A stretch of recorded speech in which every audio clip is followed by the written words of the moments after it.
সমস্যা আছে? একটু মাথা ঘুরছে, কোনো সময় চোখটা অন্ধকার হয়ে যায়, কোনো সময় ভালো থাকছে, কিন্তু কোনো সময় এরকম দুর্বল হয়ে যাচ্ছে শরীরটা কি আর কিছু কাজ টাজ করার ভাবছে না।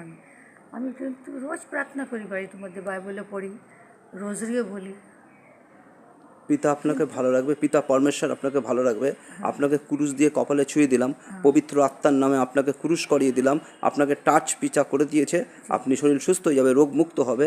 আপনার যা যা শরীরে অপবিত্র আত্মা যারা আছে, শয়তান যারা আছে, শয়তানকে আপনাকে যদি আক্রমণ করে, সেই শয়তান দূর হয়ে যাবে, দূর হয়ে যাবে, দূর হয়ে যাবে। আপনি শরীর সুস্থ হবে, আপনার পরিবার ভালো থাকবে। আমি আপনাকে ক্রুশ করিয়ে দিয়েছি, আপনি উন্নতি লাভ করবেন। পিতাকে আপনি ডাকবেন, পিতাকে স্মরণ করবেন, যেখানে খুশি আপনি ডাকতে পারবেন পিতাকে, তার জন্য কোনো কিছু বাধা বিঘ্ন নেই। আর আপনি বাইবেল বইটা একটু হলেও পড়বেন সারাদিনে, আপনার রোগ থাকবে না, রোগ দূর হয়ে যাবে, দূর হয়ে যাবে, দূর হয়ে যাবে। পবিত্র আত্মার নামে আপনি ভালো থাকবেন।